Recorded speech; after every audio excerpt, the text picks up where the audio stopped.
Corría el año 1953, cuando el sol del desierto de Arizona golpeaba con fuerza las fachadas de ladrillo y las ventanas enrejadas de Sun City. En aquel entonces las mujeres vivían atrapadas en un guión que no habían escrito el matrimonio, la maternidad y el silencio eran los únicos papeles que se les permitía interpretar.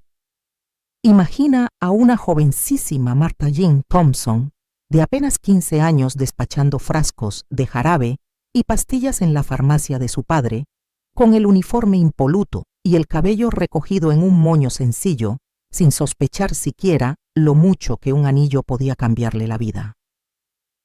En la España de la posguerra, muy lejos de los cactus y el polvo de aquella llanura americana, las expectativas eran muy parecidas. Las mujeres de pueblos y ciudades escuchaban la misma letanía. Tienes que casarte, tener hijos, cuidar la casa.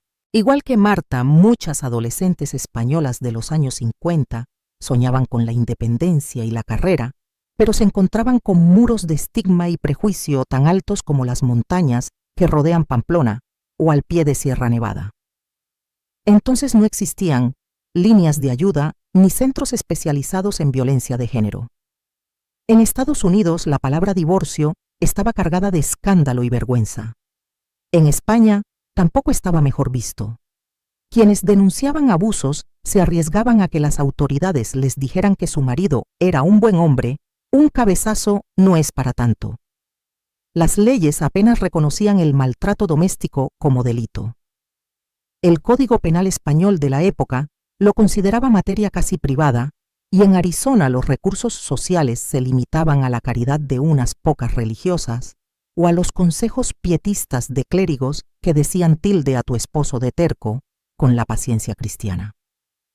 Esta ausencia de redes de protección convirtió muchas casas en prisiones. Marta recuerda haber reconstruido en su mente un refugio secreto, el pequeño diner donde trabajaba con su barra de formica y las tazas humeantes de café se transformaba en un templo de normalidad. Allí, tras aquella puerta con campanilla, podía volver a ser ella misma una joven amable conversadora, con deseos de leer novelas por la tarde y aprender a manejar un coche. Un dato estremecedor en España, los estudios contemporáneos calculan que entre 1950 y 1970, más del 80% de las denuncias de violencia doméstica ni siquiera llegaban a juzgado porque la propia víctima era disuadida por la familia o por la sospecha de escándalo público. En Arizona, datos similares reflejaban que tan solo 1 de cada 10 casos de abuso era atendido por la policía. Ambos contextos muestran que la violencia contra la mujer ha sido un problema histórico y silenciado. Error frecuente creer que la violencia de entonces no era tan grave o que los tiempos han cambiado tanto como para que hoy ya no exista. Pero basta con asomarse a los titulares contemporáneos en cualquier ciudad española. La línea 016 sigue recibiendo miles de llamadas al mes, o escudriñar las estadísticas de la Oficina de Justicia de Arizona para comprobar que la prisión bajo el mismo techo persiste en muchas formas. Sin embargo, para entender la valentía de Marta, es fundamental reconocer el entorno en que creció. Imagina que cada vez que un profesor le pedía opinión en clase, ella bajaba la mirada porque desde niña le habían enseñado que su voz valía menos. Cada vez que salía a la calle sin acompañante, el rumor en el vecindario crecía. ¿A dónde va esa mocosa sin su marido? Aún así, Marta aprendió a leer entre líneas, a esconder dinero en la trastienda del diner y a guardar esperanzas en un puñado de cartas que enviaba a su única hermana en Minneapolis. Lección principal: comprenda su propia historia para valorar el coraje de quienes rompieron el silencio. Reconocer los patrones sociales que normalizaban el maltrato nos enseña a detectar con más facilidad las señales de alerta.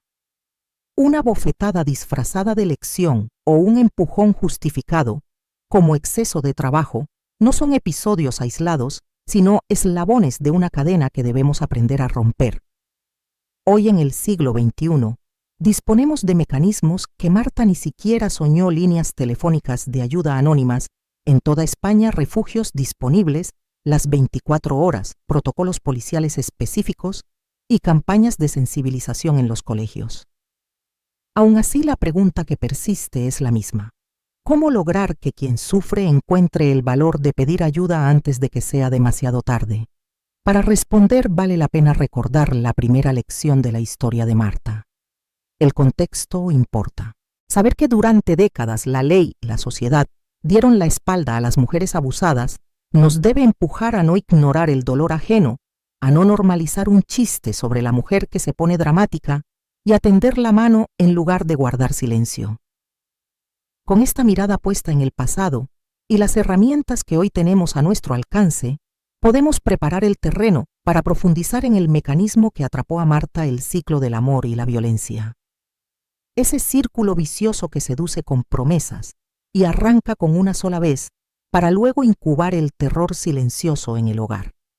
Pasemos a descubrir cómo funciona ese ciclo, cuáles son sus fases y de qué manera podemos prevenirlo tanto en Estados Unidos como en España antes de que la historia de otra mujer se repita. El primer golpe de Richard no fue solo físico, sino también emocional. 2 semanas después de anunciar su embarazo, aquella mañana en que Marta quemó los huevos y el pan el puñetazo, atravesó el espacio entre el amor idealizado y la cruda realidad. A partir de ahí, comenzó algo que las psicólogas conocen como el círculo de la violencia, un patrón que atrapa a la víctima en un vaivén de esperanza y terror, afectando cuerpo y alma. Fase 1. Tensión creciente. Al principio, los pequeños roces se atribuyen al estrés o a un mal día. En el caso de Marta, fueron las preguntas insistentes sobre dónde había gastado 1 céntimo de más, las miradas de reprobación, cuando tardaba un poco en poner la mesa. En este estadio, la víctima hace todo lo posible por apaciguar al agresor. Ella aprendió a freír los huevos con precisión y a servir el café antes de que él lo pidiera, con tal de maquillar la tensión con gestos de sumisión. Error frecuente, creer que no es para tanto y normalizar esas primeras señales. Lección: nadie merece vivir con miedo antes de acostarse, ni temer el tic-tac de un reloj que avisa el regreso del agresor. Fase 2. Incidente de abuso. Llega el episodio violento, un puñetazo, un empujón, un grito que hiela la sangre. En la noche en que Marta recordó el ardor en sus mejillas, Richard cayó de rodillas y suplicando perdón. Él prometió que jamás volvería a suceder, y aquellas palabras de arrepentimiento volaron en el viento del desierto como castillos de arena. Pero la agresión se repitió primero con más fuerza, después con más descaro. Comparación española en muchos testimonios de mujeres que acudieron al Centro de la Mujer en Madrid. La primera agresión suele estar seguida de una disculpa dramática y regalos. Sin embargo, esas ofrendas solo fortalecen la lealtad al patrón abusivo, dando al maltratador la sensación de poder absoluto. Fase 3. Luna de miel. Tras el golpe, llega la calma. Los días siguientes, Richard traía flores silvestres, cantaba nanas a Michael, se presentaba como el hombre cariñoso que todos creían conocer. Marta, exhausta pero esperanzada, se aferraba a ese oasis de ternura. Creía que el amor todo lo curaba, que la violencia era un error puntual. Él fue tan dulce cuando me pidió perdón. Pensaba mientras recogía los platos de la cena que él mismo había cocinado. Error frecuente, confundir el arrepentimiento con el cambio real. Lección: el perdón no debe ser automático. La verdadera prueba está en la conducta sostenida, no en las palabras. Fase 4. Arrepentimiento y promesas. Aquí el agresor asume el papel de víctima. Convence a la mujer de que ella también tuvo culpa. Richard culpaba a la presión del trabajo o a los hijos que no dejaban dormir. Este discurso refuerza la culpa en la víctima, que termina disculpándose por provocar al otro. Marta llegó a creer que si era más obediente, la paz sería para siempre. Comparación psicológica. Según Lenore Walker, el maltratador usa la culpa y la empatía de la víctima para perpetuar el ciclo.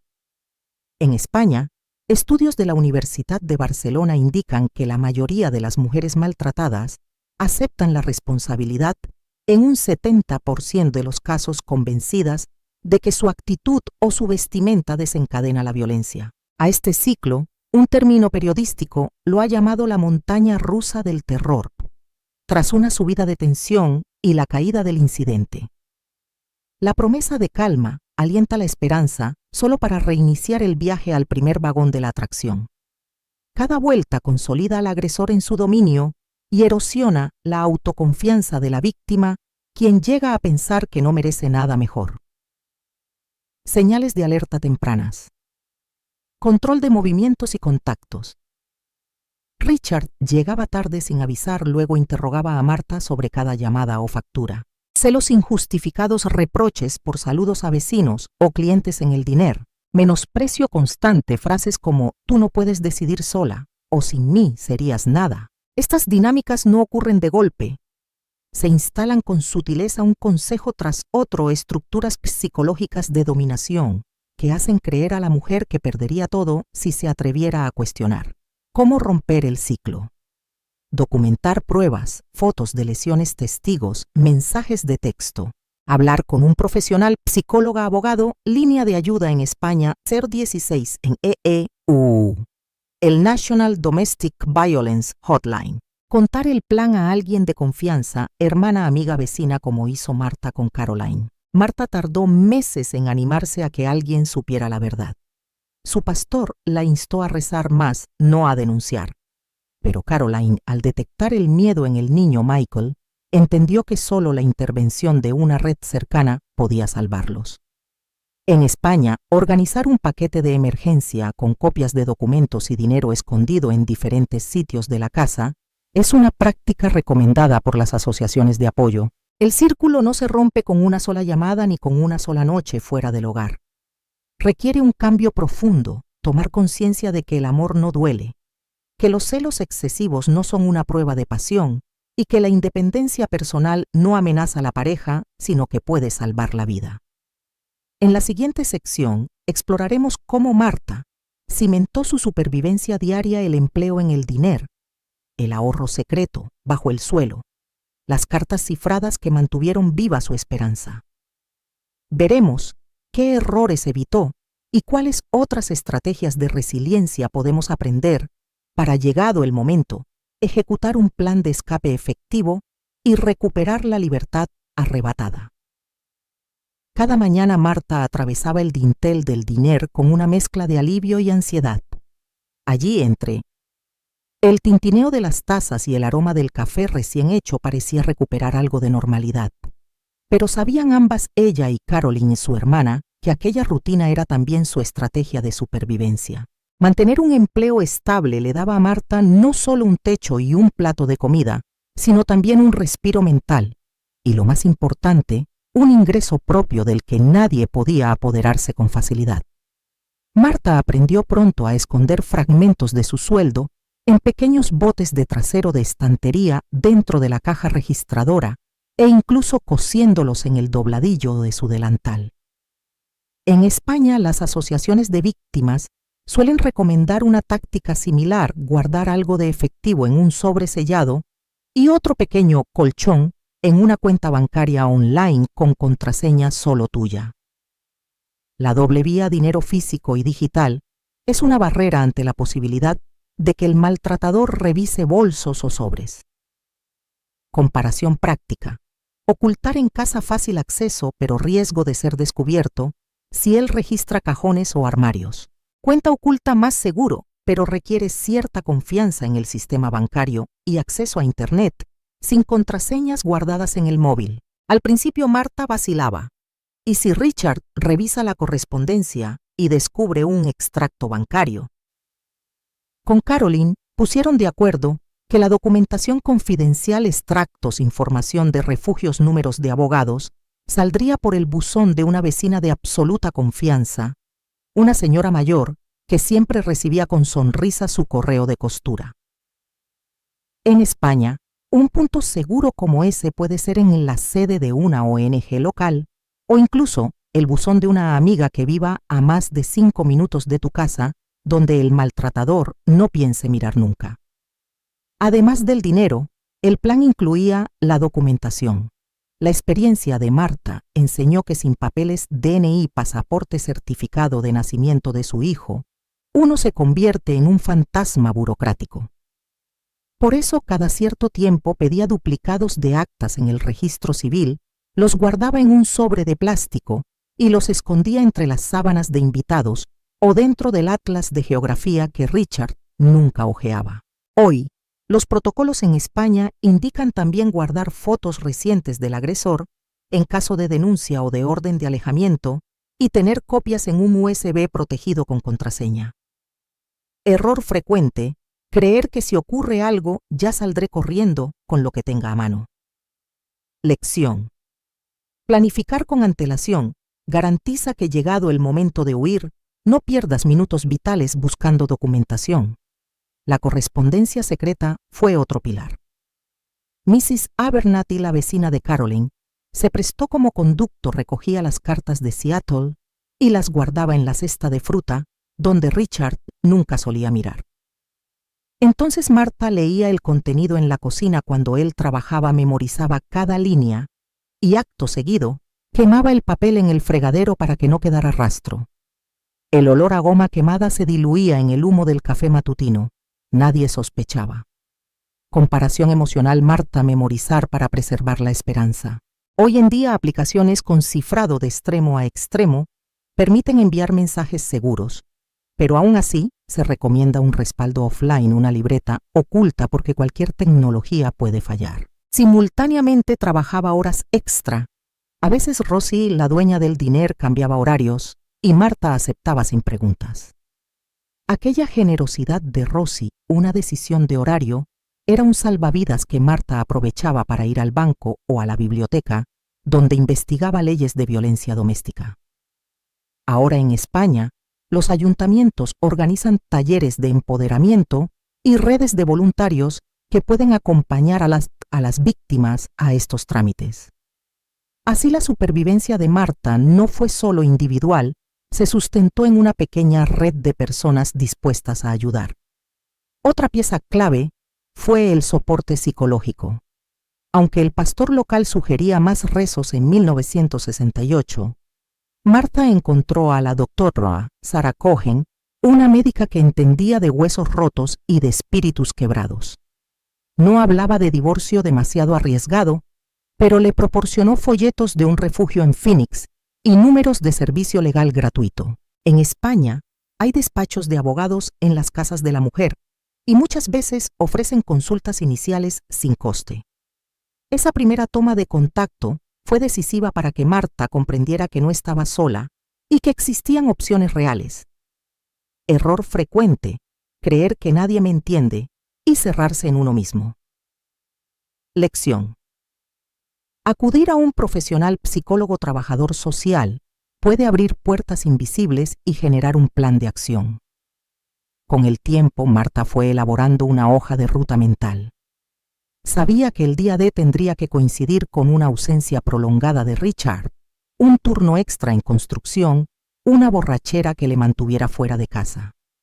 Planeaba salir con un bolso pequeño, solo lo imprescindible, y luego dirigirse al terminal de autobuses. En España, muchas víctimas preparan una maleta de emergencia en el maletero del coche, ropa para 3 días, cargadores de móvil, documentos y algo de comida no perecedera, evitando a toda costa cargar una maleta delante del agresor.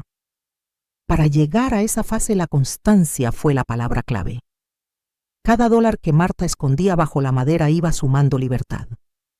En 1973 había reunido cerca de 3.000 lavapau, un capital ajustado al tipo de vida de la época. Esa cifra le permitía alquilar un piso modesto en otro estado y empezar de cero. Hoy, en euros, equivaldría a unos 27.000 €, un ahorro que en España cubriría alquiler y manutención básica de una familia durante al menos 6 meses. Comparación económica. Marta, años 70, un Rolex de dólares en billetes de 5. Víctima, actualidad, una cuenta separada con depósitos periódicos desde el sueldo o transferencias anónimas con dinero de nómina. La narrativa de su supervivencia no se detiene en lo material. También fue crucial mantener viva la autoestima. En cada pausa del servicio, miraba su reflejo en el cristal recordándose que seguía siendo Marta no solo la esposa de. Ese recordatorio, en un espejo ajado, era su forma de resistir la desesperanza. En España, los talleres de autoestima suelen incluir dinámicas de imagen corporal y autoafirmación, algo que Marta practicaba de modo rudimentario pero constante.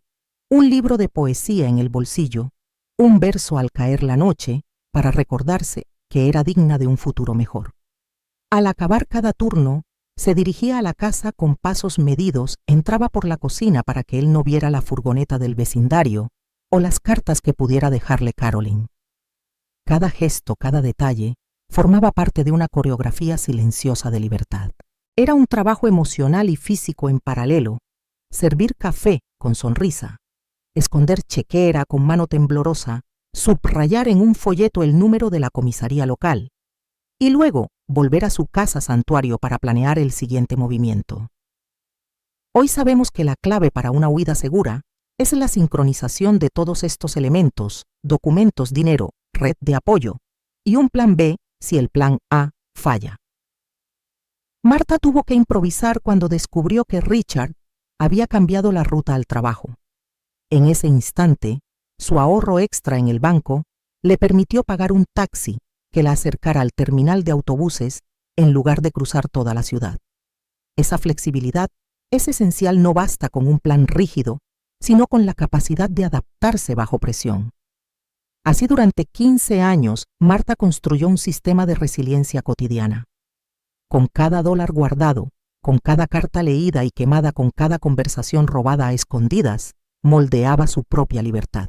Un sistema que combinaba autonomía económica, documentación segura, red de confianza y refugio emocional en el trabajo y en la escritura.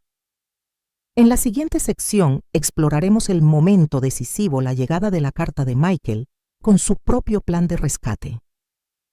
Veremos cómo esa propuesta hija-padre rompió la rutina ejercida por Marta y desencadenó el viaje final hacia la libertad, para retomar el hilo del heroísmo y el perdón en un reencuentro que nadie podría haber previsto. Cuando Marta encontró el primer sobre de Michael, lo sostuvo como quien recibe un rescate en forma de papel. Era un sobre blanco, con su nombre escrito a mano en tinta azul, y al otro lado, la dirección del diner de Rosie. No llevaba estampillas, sino un membrete pequeño, Universidad de Minnesota. Dentro, una hoja plegada en 4, la letra de su hijo, ya adulto, trazaba el contorno de una nueva esperanza. Durante 15 años, Marta había vivido su infancia robada, su juventud transformada en un ejercicio constante de vigilia y discreción. Cada carta que recibía, mediada por Caroline y por la vecina fiel, la señora Abernathy, era un bálsamo, y a la vez un cuchillo, le contaban los primeros pasos de Michael, sus lunares diminutos, su risa de niño, y también lo herían al describir logros que Marta había prescindido de celebrar. Pero la misiva de esa tarde de invierno de 1974 rompió todos los esquemas, porque no solo narraba, sino que proponía un plan: el rescate de su madre. La familia como red de seguridad. Caroline había sido el pilar invisible durante todos esos años. Mientras Marta sobrevivía en Arizona, su hermana creaba un hogar para Michael en Minneapolis, blanco de nieve, y distante suficiente para no despertar las sospechas de Richard. Caroline se convirtió en voz y ojos de aquella madre ausente. Enviaba fotos, cuidaba de su sobrino y registraba cada cicatriz en su memoria. Sin embargo, la misión principal de Caroline fue siempre proteger a Marta y a Michael sin alertar al agresor. En España, muchas veces las hermanas o madres mayores cumplen ese rol silencioso. Los estudios de la Fundación Mujeres señalan que el 65% de las conductas de apoyo a víctimas provienen de familiares directos, aunque muchas veces estas redes no saben cómo proceder. Caroline, sin embargo, actuó con un instinto excepcional. Lo primero que hizo al recibir la propuesta de su sobrina fue verificar legalmente la custodia provisional de Michael, respaldarla con documentos falsificados discretamente y avisar a la vecina que guardaba las cartas. Así, cuando el plan de escape de Martha echara a andar, nadie tendría que dudar de su legitimidad. Error frecuente: creer que la protección familiar consiste solo en acompañar emocionalmente, pero sin asesorarse legalmente. Lección: contar con un familiar informado puede ser la diferencia entre un plan improvisado y un rescate exitoso. El poder del mensaje escrito. La carta de Michael estaba cuidadosamente estructurada. Empezaba con un querida mamá, que era todo perdón y esperanza. Describía la vida universitaria, sus estudios de ingeniería. Y luego detallaba el plan de acción. Reservó 2 habitaciones en un Holiday Inn de Phoenix para el 17 de abril. Adjuntó un billete de autobús y un número de teléfono anotado a lápiz. Cada palabra estaba llena de cuidado, como si eligiera cada sílaba para sostener el corazón de su madre. En ese instante, Martha sintió que su vida tomaba ruta. Los papeles en España rara vez se usan para organizar rescates tan meticulosos, pero la tecnología actual permite algo similar: WhatsApp cifrado para mensajes urgentes. Google Drive compartido con carpetas ocultas y localizadores GPS en el móvil prestado. Sin embargo, el valor de la carta manuscrita es insustituible. El papel no deja metadatos ni rastros digitales. Caroline y Martha sabían que cada letra podía ser leída solo una vez. Luego, la hoguera de la cocina las protegería de cualquier peligro.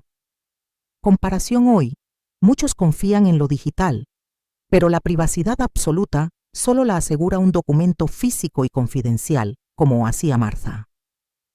Lección: combinar lo análogo y lo digital para blindar la comunicación. La emoción del reencuentro anticipado.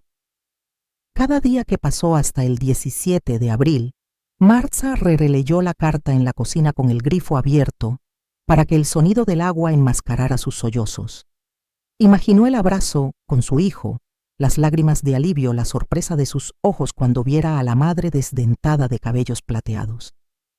También visualizó a Caroline conduciendo el Mustang azul por las calles de Phoenix, conduciendo una misión de amor. En el relato de muchas mujeres que cuentan su historia en foros y grupos de autoayuda, el reencuentro anticipado genera una ansiedad tan grande como la propia huida. Sin embargo, el secreto de Martha y Michael fue delinear cada paso con precisión: fecha, hora, lugar, descripción del coche y hasta la vestimenta sugerida: llevaré un abrigo beige, bufanda roja. Cuando alguien pregunta hoy por qué acudir a un punto de reunión predefinido, esa historia ilustra bien la importancia de los detalles tácticos. Error frecuente: creer que el encuentro debe ser improvisado para no dejar pistas. Lección: el éxito radica en la previsión y la coordinación. Cada parte debe saber exactamente qué hacer y dónde estar. El impacto psicológico del rescate. Para Martha, la carta fue más que instrucciones. Fue el reconocimiento de su sacrificio. Michael detenía el ciclo de violencia con su amor, un hijo que había crecido en paz en otro estado, pero que jamás había dejado de mirar atrás, de ansiar a la madre valiente que había renunciado a su compañía para garantizarle un futuro. El rescate escrito en papel se convirtió en un acto de redención compartida. Psicológicamente, el mensaje de un ser querido es uno de los mayores refuerzos para que la víctima encuentre la fuerza de actuar. En España, estudios de la Universidad de Granada concluyen que el apoyo emocional de un hijo adulto puede duplicar la probabilidad de que la madre inicie trámites de separación y denuncia. Esa carta fue el motor definitivo que rompió el miedo paralizante de Martha. El papel de la solidaridad vecinal. La señora Abernathy, sin apellido aparente, pero con un corazón enorme, representó la solidaridad vecinal. En España, las vecinas o vecinos de un barrio pueden ser aliados vitales, acudir a ellos en secreto, dejar cartas en su buzón, recibir ayuda logística. La Fundación Diagrama recomienda identificar al vecino de confianza en un ejercicio básico de autoprotección, alguien que no viva en la misma comunidad callejera ni tenga relación directa con el agresor. Abernathy pasaba las cartas a Caroline cuidando de no despertar sospechas al agenciarse correspondencia que parecía un folleto de manualidades. Este gesto aparentemente simple rompía el aislamiento de Marta, porque en el maltrato el aislamiento es la herramienta principal del abusador. La víctima queda separada de redes inmediatas. Restaurar esos lazos es el primer paso para construir un nuevo comienzo. La reconstrucción del vínculo maternal. Con cada palabra de Michael, Marta empezaba a reconstruir el vínculo interrumpido. La distancia y el tiempo habían puesto una barrera, pero la carta dejó claro que el amor materno filial no se marchita. La necesidad de explicaciones, de contar verdades, por qué lo había enviado lejos, por qué se había quedado atrás, habría una conversación pendiente. Esa comunicación sincera es clave para la reconciliación. En muchos registros de reencuentros familiares forzados en España, se detecta que un diálogo honesto y pautado por un mediador o terapeuta acelera la reparación del vínculo. Aunque Marta y Michael lo habían llevado a cabo provistos solo de papel, su ejemplo demuestra que la claridad y la empatía pueden sanar los vacíos más profundos. Preparativos finales de la esperanza a la acción.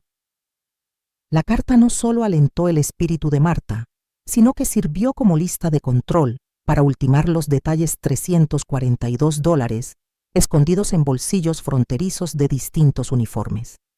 Billete de autobús, llaves falsas para el candado de la tabla de la caldera, el abrigo y el bolso discretos.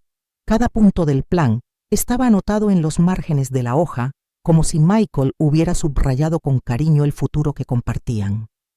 Este perfil de todo anotado contrasta con el error común de muchas víctimas: memorizar el plan sin plasmarlo en papel. La Universidad Complutense de Madrid recomienda en talleres de prevención que se elabore una hoja de ruta impresa y actualizada a modo de checklist de supervivencia. Marta, sin teléfonos móviles ni apps, lo entendió a la perfección. Si algo quedaba en el aire, podría significar la diferencia entre la libertad y la tragedia. La carta de Michael convirtió la esperanza en un impulsor activo. No era solo una promesa de reencuentro, sino el mapa concreto para alcanzarlo. Gracias al apoyo familiar, a la solidaridad vecinal y al poder de un mensaje escrito, Marta encontró la fuerza para creer que aquello no era un sueño imposible, sino la puerta que abría al final de 15 años de cautiverio bajo el mismo techo. En la sección siguiente, exploraremos la ejecución de ese plan definitivo: la huida en autobús, los minutos de pura tensión en la terminal de Phoenix y, finalmente, el ansiado abrazo de madre e hijo en la habitación 215 del Holiday Inn. Pasemos al desenlace de esta travesía extraordinaria. El autobús retumbó al detenerse en la terminal de Phoenix y, al bajar los escalones, Marta sintió la ligereza de quien abandona una jaula infinita.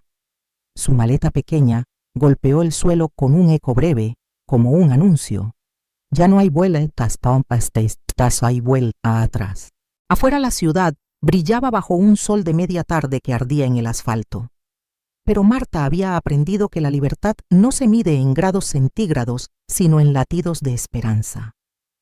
Caroline apareció con puntualidad suiza al volante de aquel Mustang azul brillante.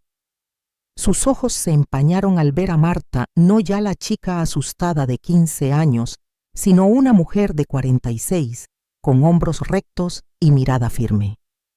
Sin intercambiar más palabras, la subió al asiento del copiloto y puso en marcha el motor, dejando atrás callejones de miedo. Un nuevo hogar en Seattle. El vuelo a Seattle fue un remanso de calma. El avión ascendió y el desierto quedó atrás, dando paso a nubes grises que presagiaban lluvia. Cuando al fin descendieron entre esas nubes, Marta vio el verde intenso de los pinos y sintió algo desconocido, un aire fresco que parecía limpiar con cada bocanada los últimos resquicios de ansiedad. No buscó refugio en palabras, sino en el silencio compartido con su hijo. Su nuevo apartamento, modesto pero luminoso, estaba en un barrio donde la lluvia golpeaba en la ventana como un tambor suave. Michael la esperaba con un ramo de flores silvestres de Washington idénticas a aquellas que él, niño, había recogido para ella en Arizona. Bienvenida a casa, mamá dijo, con voz temblorosa, y en ese instante quedó claro que casa ya no era un lugar, sino el abrazo de un hijo. Reconstruir la autoestima y el rol de madre. Durante los primeros días, Marta se permitió el lujo de no hacer nada, salvo observar el vaivén de las gotas en el cristal. Michael preparaba el desayuno. Ella miraba con ojos curiosos cómo la rutina podía ser tan sencilla: café humeante, tostadas, risas sin temor. Con cada buenos días, mamá sentía cómo se deshacía ese peso de décadas.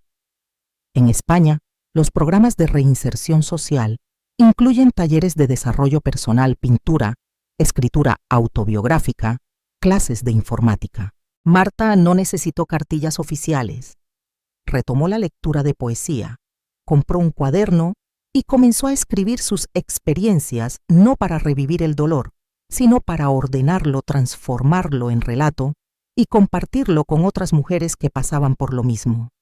Ese acto de crear su autobiografía fue su primera terapia, educación y nuevos proyectos. Michael, orgulloso de su madre, la animó a apuntarse a clases en la universidad local, literatura comparada y psicología del trauma. Marta descubrió pasillos de libros y profesores dispuestos a escucharla. Su voz, antes susurrada, cobró fuerza en presentaciones de trabajos, foros estudiantiles y pequeños seminarios sobre resiliencia. Aquello en España equivaldría a incorporar el testimonio directo de supervivientes en programas universitarios de derechos humanos. También empezó a colaborar con una asociación de mujeres locales ofreciendo charlas cortas sobre su experiencia. No les digo qué hacer, sino lo que yo hice, explicaba con calma. Su mensaje era claro: hay que planificar, informarse, tejer redes. No basta con huir, es necesario aprender a vivir de nuevo. Esa cercanía genuina convirtió sus charlas en encuentros donde muchas lloraban y otras tantas encontraban el valor de preguntar: ¿y si en mi caso? El papel del trabajo y la autonomía económica. Para Marta, el trabajo no era un castigo, sino un acto de empoderamiento. Comenzó a dar clases particulares de español a estudiantes universitarios y a recepcionar en la librería de un amigo de Michael. Esa independencia financiera le devolvió la sensación de yo puedo, fundamental para reconstruir su identidad perdida. En España, el emprendimiento social de mujeres que han dejado relaciones abusivas es cada vez más frecuente: talleres de repostería, artesanía, cosmética natural. Todas dan forma a un proyecto que las conecta con otras y les otorga respaldo económico. Marta, con su inglés perfecto y su empatía, encontró en la docencia un espacio propio donde su pasado se convertía en ejemplo de superación. Dinámicas familiares y sanación. Reencontrarse con Michael como madre e hijo adultos trajo matices inesperados. En ocasiones él la veía como la mujer fuerte que lo rescató. Otras veces la nostalgia daba paso a reproches, preguntas sin respuesta. ¿Por qué no viniste antes? ¿No sentiste que yo te necesitaba? Marta escuchaba sin interrumpir, validando cada sentimiento. Ese ejercicio de escucha activa, muy enfatizado en las terapias de familia en España, fue crucial para restañar heridas. Con el tiempo se hicieron rituales sencillos: cenar juntos los domingos, pasear bajo la lluvia, escribir cartas mutuas para expresar gratitud o perdón. Ese hábito de comunicación consciente creó puentes emocionales, dando forma a un vínculo renovado, libre de miedo. El rol de la comunidad Seattle ofrecía un entorno más progresista que Sun City. Marta encontró grupos de apoyo en bibliotecas públicas, charlas en hospitales universitarios y eventos de storytelling donde narraba su vida. La comunidad la acogió sin paternalismos. En Madrid o Barcelona, asociaciones similares organizan cafés tertulia donde las mujeres comparten su historia con café y bollería. Aquello fue para Marta más que un pasatiempo, un espacio donde el dolor se convertía en mensaje. Lecciones universales. Planificación integral. Huir no es el fin, sino el inicio de un proceso que exige documentación, ahorro y red de confianza. Redescubrimiento personal. Hacer tiempo para la creatividad. Escribir, leer, pintar. ayuda a reconstruir la autoestima. Educación continua, formarse en psicología, derecho o cualquier área de interés abre puertas y fortalece la independencia. Comunicación consciente, validar las emociones propias y ajenas, aceptar el reproche o el agradecimiento sin juzgar. Compromiso comunitario, aportar testimonio y acompañamiento a otras víctimas, consolida el propio proceso de sanación. El valor del perdón. El perdón para Marta no fue olvidar. Fue comprender que su hijo merecía conocer la verdad y que ella merecía liberarse de la culpa. Perdonar a Richard en su mente significó soltar el odio para no envenenarse y entender que aquel hombre también vivía en sus sombras. Ese ejercicio, muy recomendado en terapias de víctimas en España, permite que la víctima sea protagonista de su vida, no rehén de un pasado. Mirar hacia el futuro.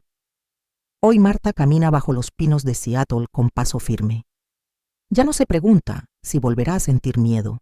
En su lugar trata de cerrar círculos, es voluntaria en un albergue para mujeres, dona parte de sus ingresos y mantiene viva la llama de la esperanza con cada historia que comparte. En España, ese mismo espíritu de solidaridad se ve en proyectos como Mujer a Mujer o Empoderadas, donde las supervivientes se constituyen en mentoras de las nuevas, tejiendo una cadena imparable de coraje y apoyo. Epílogo. La historia de Marta no termina en la tierra de los cerezos y el musgo. Continúa en cada palabra escrita en este relato, en cada escucha atenta y en cada gesto de ayuda. Porque reinventarse tras la huida implica asumir que la libertad es un proceso diario de creación, aprendizaje y reinvención. Y mientras el agua de lluvia aún susurra en su ventana, Marta sonríe al recordar el sonido seco de aquel autobús. Fue el primer compás de una música nueva, más libre, más auténtica.